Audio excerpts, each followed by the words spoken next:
The following program is sponsored by Friends of Life Outreach International. Next on Life Today. After recording artist Jaci Velasquez faced heartbreaking struggles and fell from stardom, she asked God, "Why me?"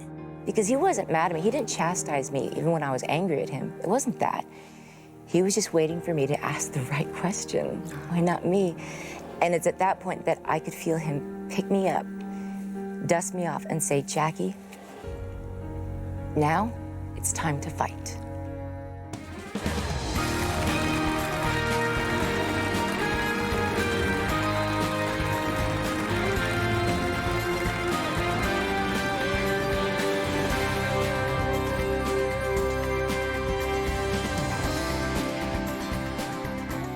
Hi, I'm Sheila Walsh. Welcome to Life Today. We're so glad that you're joining us.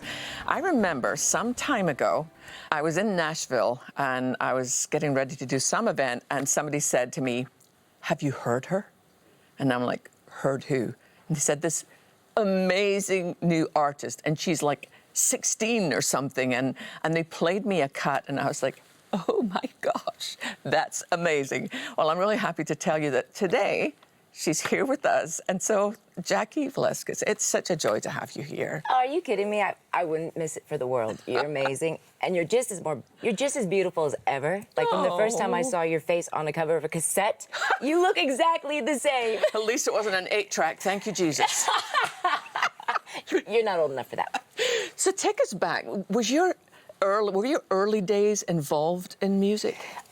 Well, yes, my dad was a pastor up until the time I was 9 years old. So then he became an evangelist, which is basically a pastor who travels to different churches and preaches. Yeah. So because I was a little girl, I was 9 years old, I was the last kid left at home. They had to take me with them. So my mom and dad took me with them on the road. We traveled the country.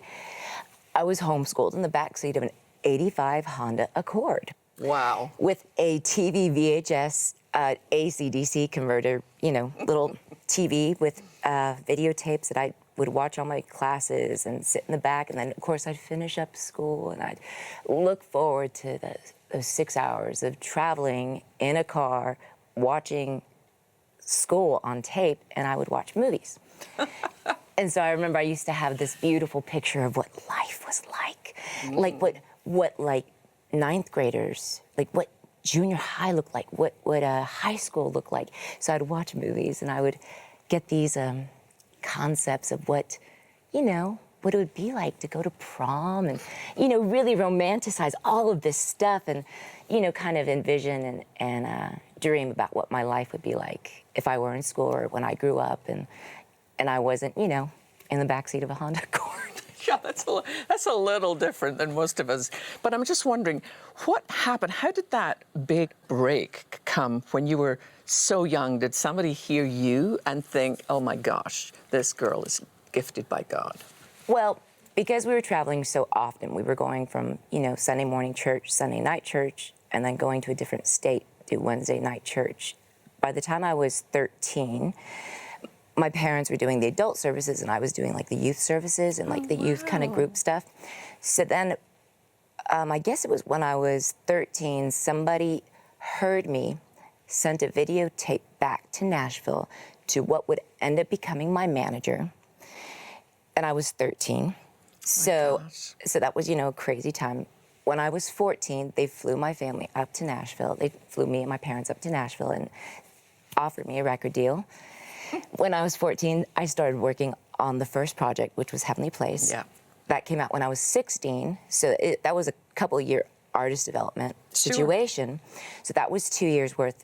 That came out when I was 16. I hit the road, traveling, again, nonstop, 300 dates a year. Oh, my gosh. 300 dates in the first year. Wow. And there are only 365 days in the year. Usually. Some days, depending on COVID. So 300 dates a year, and I just, it was a lot. Did you know at that point that this was going to be a huge deal? Did you have a sense of, God's about to throw doors open? I think when you're 16 years old, maybe if I would have been more mature, I would have had that sense. But I was, at this point, just doing what I was told to do. because like, hey, you have a flight at 4 a.m. Okay, I'll wake up. Just kind of going about. My heart was in the right place because I loved, I loved the concept of being able to be a role model for young, for young girls. Sure. But I also had this kind of lack of understanding as to what I was really walking into, because it all felt like a huge blur. Like there was so much happening so fast, so quick. Like there wasn't time to enjoy the success because you had to move on to the next thing. Wow. Because by the time I was 18, I just signed my record deal with Sony Discos. So I was making a record every year, one in English, one in Spanish, one in English, one in Spanish. And then one year I had to make 2 Christmas records, one in English, one in Spanish.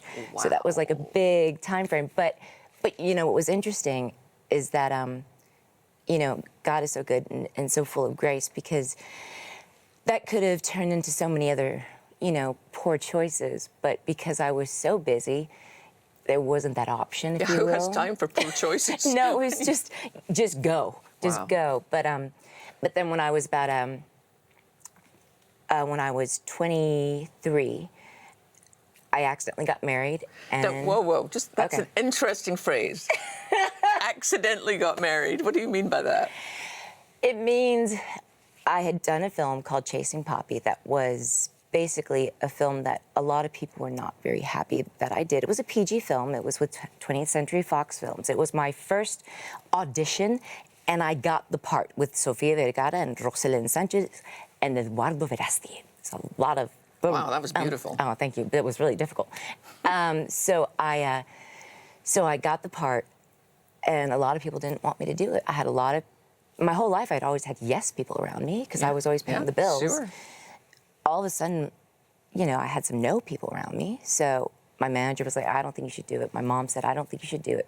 My boyfriend at the time, he was easy to take care of because I could just break up with him. He told me not to do it. But I said that they were all wrong, that I needed to do it because it was an open door that God was walking me through. So I did. It was kind of like somebody handing me the keys to a sports car, but I didn't know how to drive. Wow. So I did the film. People started canceling events. Radio stations started dropping my music. So in my DIY attempt to fix a poor choice on my part, what do? You make another poor choice. I accidentally got married and intentionally divorced about a year and a few months later. He was a nice guy, just wasn't my guy. And what did that do to your image within the industry when you were seen as this young and amazingly gifted girl? And then A, they don't like the movie, and then B, they don't like the fact you got married, and then C, they don't like the fact you got divorced. But what did that do to you inside? I felt bad that I let people down. I felt guilty that I let people down. The little girls that used to, wanted to be like me when they grew up. I felt like that burden, that heaviness of, I'm sorry, and I can't go to each and every one of you and tell you I'm sorry for the poor choices that I've made. I don't make the same ones. But, so what do you do in those situations? You run. So I ran.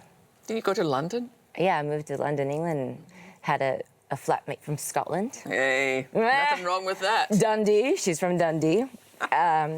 She was crazy. She was fun, though. She was funny. And so I... Where were you with the Lord at that point, Jackie? What's funny, during that time, I kind of just was ignoring. Because I was ignoring what people were saying about me, what people might be saying to me. I just wanted to not think about anything. I wanted to be normal. So I went to school out there. I went to school, and I went to go to school to learn Spanish in England. Well, of course. Where else would one go? Just process that.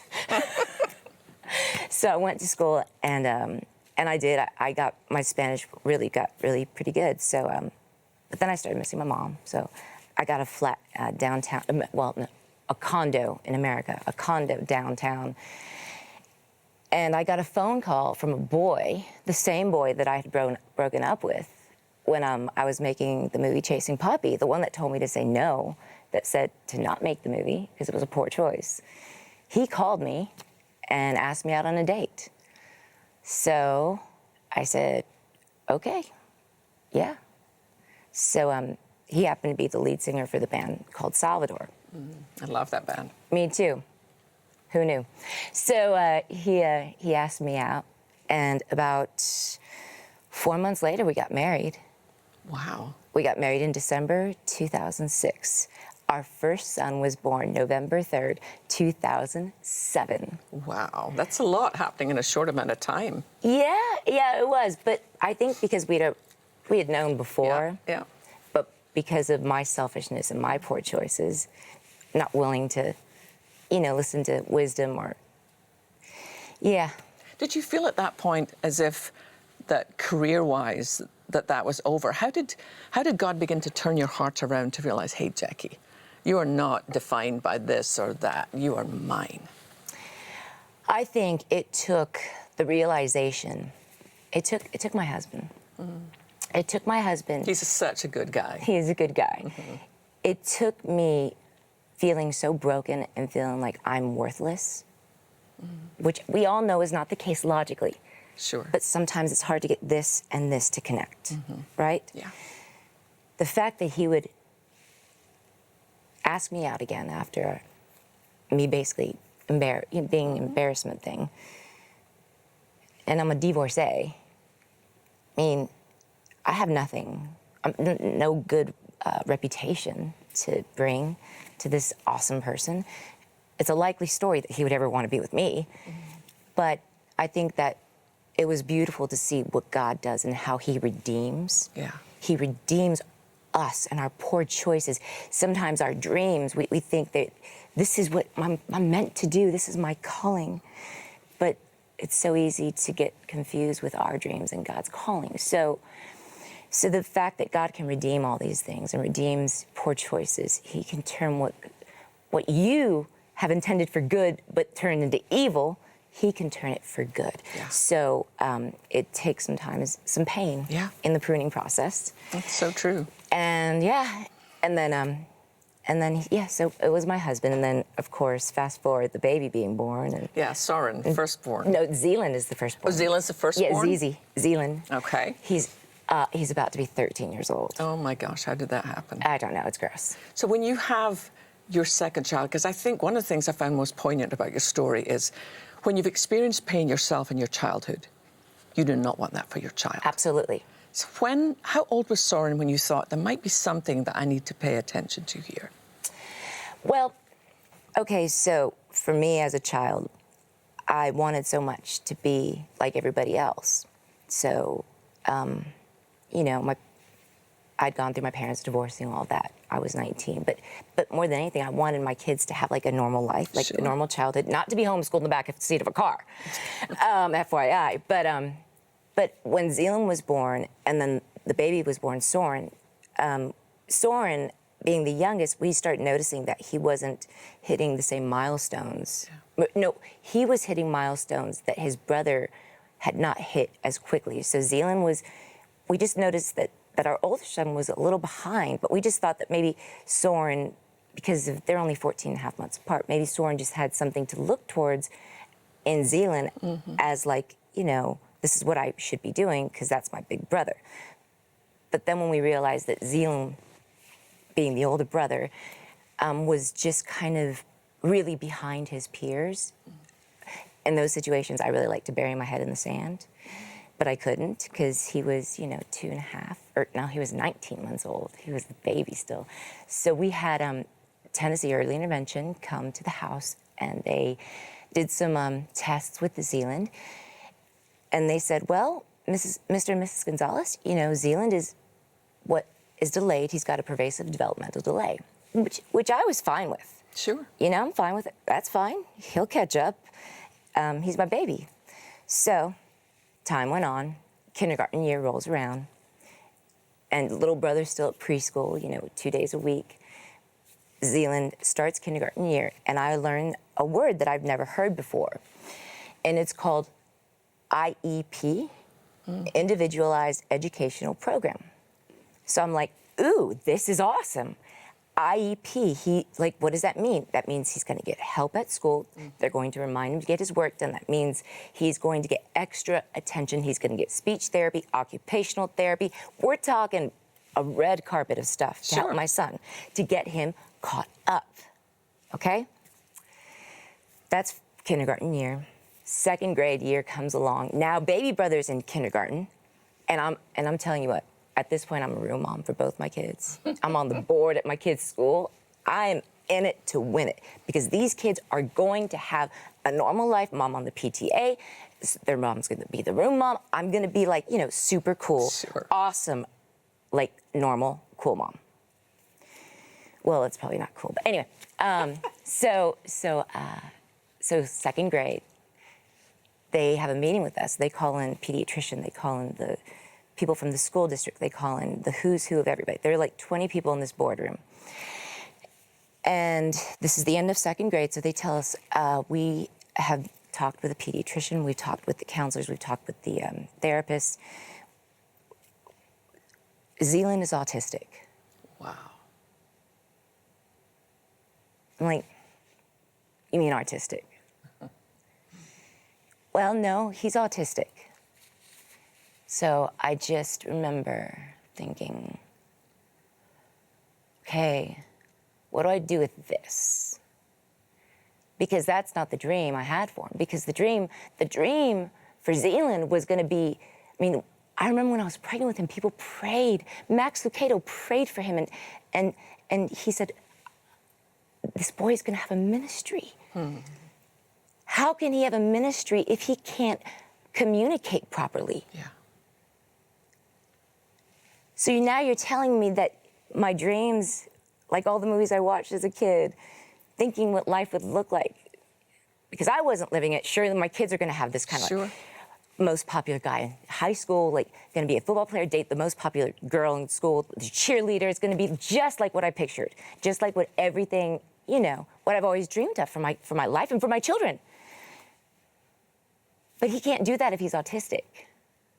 And how is he going to teach his little brother how to be cool, how to shave, how to be cool, how to talk to a girl on the phone? How is he going to do that if he's autistic? So I got angry with God. I was very angry with God. For about 6 months, I yelled at him. And I said, how could you? How could you? He didn't say anything to me during those 6 months. I kept asking him, why me? Why me? Why me? And it took this. It took me changing my posture and asking the right question. Why not me? Why not me? It's only then that I started asking that question that I could hear the voice of God again. Because he wasn't mad at me. He didn't chastise me even when I was angry at him. It wasn't that. He was just waiting for me to ask the right question. Why not me? And it's at that point that I could feel him pick me up, dust me off, and say, Jackie, now it's time to fight. It's time to fight for your son. Because you see, God could see something in me I couldn't see in myself. Yeah. That is strength and bravery. I could not see that in myself. No. So now, Zealand is going to be 13, and little brother has taken on the role of something so incredibly beautiful. God prepared his heart long before we knew he was going to need to. He's prepared his heart with such a soft goodness. He's the kid that looks for the outcast. He's the one that looks for the new kid in class. Wow. But God prepared him by way of Zealand, because he knows that one day his little brother might have to take care of him. Wow. And you can't take care of somebody if you don't have a soft, good heart. Well, as you can probably imagine, there is way, way, way, way more to the story than we're able to get into. And that's why Jackie has a book called When God Rescripts Your Life. That will tell the whole story, and there's so much in it that will help. If you feel like, you know what, I wish I could rewrite this, you can turn to God and he will rewrite your story. First, I want to ask you to do something. We want to rewrite the stories of some children in Africa who right now, at this very minute, as we're sitting here in the studio, are struggling for their next breath simply because they don't have enough to eat. So would you watch this with me?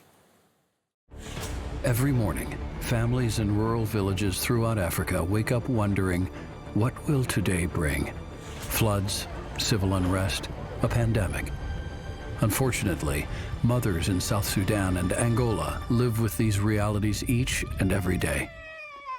The conditions that we're seeing here in Africa at the moment are just devastating. Not only are we facing the issues of drought in certain of the countries where we're operating, and then in places like South Sudan now, we're suddenly seeing the effects of flooding. We literally have had to lift food in our warehouses, and our staff are bringing boats into the warehouses and filling the boats with food and then taking them out from there to get to other people. In Angola right now, we're seeing our malnutrition clinics fuller than they've ever been.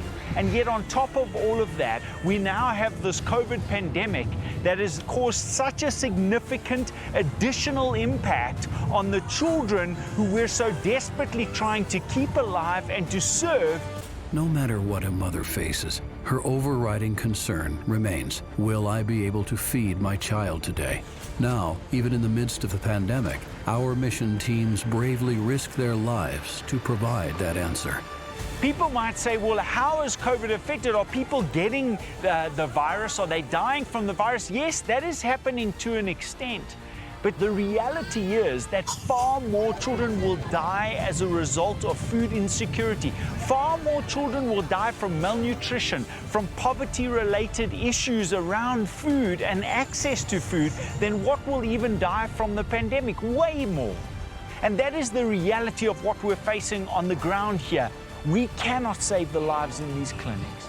We cannot protect these families, and we cannot be a lifeline to these children unless you open your hearts today, partner with us, give the best gift that you can give.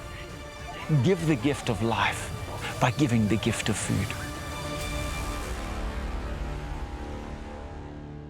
We just love him here at Life. That's Isaac Pretorius. You'll probably remember his dad, Peter Pretorius.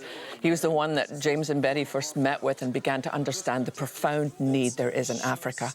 You know, as you think about your own life and your own children at this moment, there's all sorts of things that go through our head. You know, will my child get this virus? Will my child be able to go back to school? You know, has their normal been shifted to such an extent that it'll never be the way it was? And the truth is, we don't know the answers to all of that. But the thing is, I wanted you to know that at this very moment, there are children and mothers, and the only thought of that mother isn't, will my child get this virus? It's like, will my child live till tomorrow?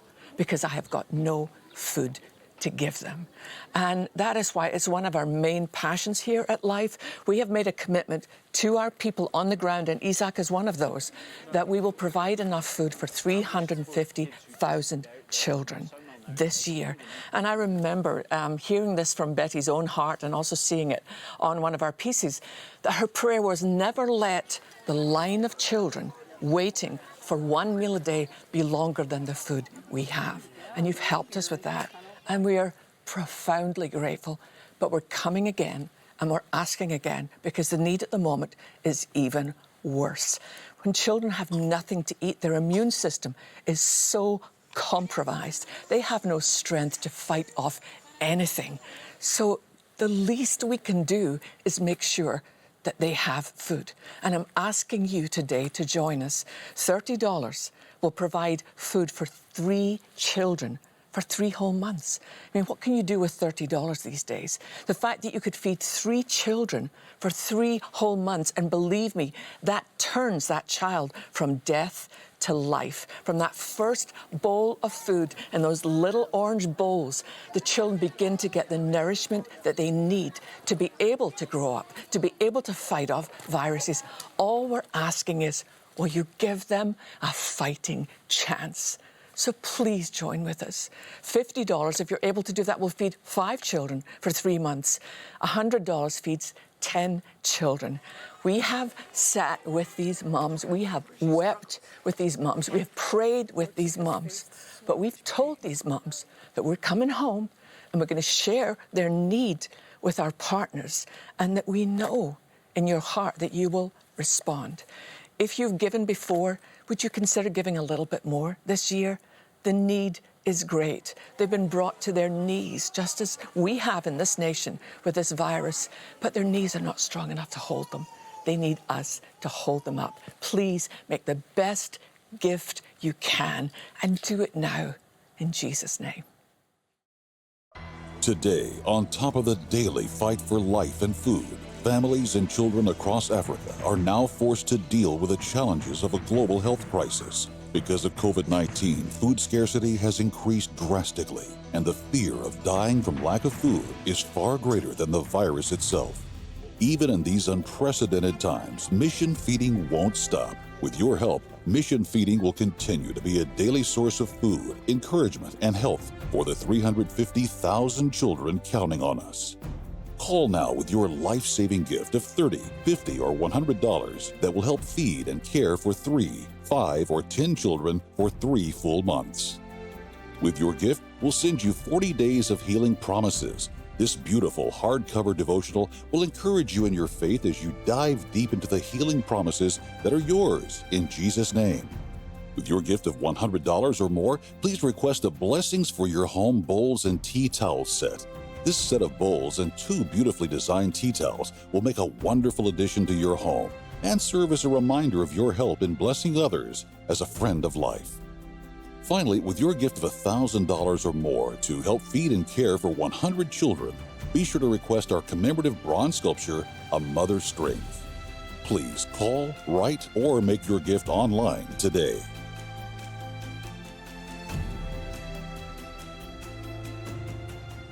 So thank you for that. Keep calling. And Jaci's book is called When God Rescripts Your Life, Seeing Value, Beauty, and Purpose When Life is Interrupted. Jaci, thank you for sharing some of your story. Thank you. Thank you for having me. It's a wonderful story. And if you ever feel like your life has been interrupted, most of us are going to face that at some point.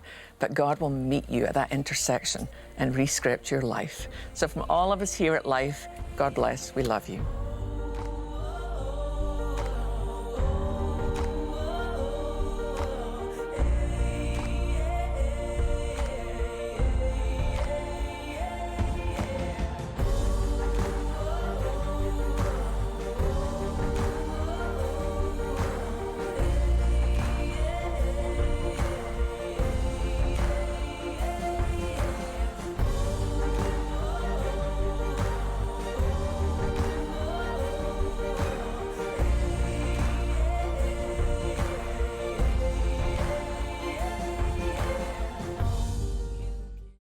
And I will work on forgiving you, but I will not share you.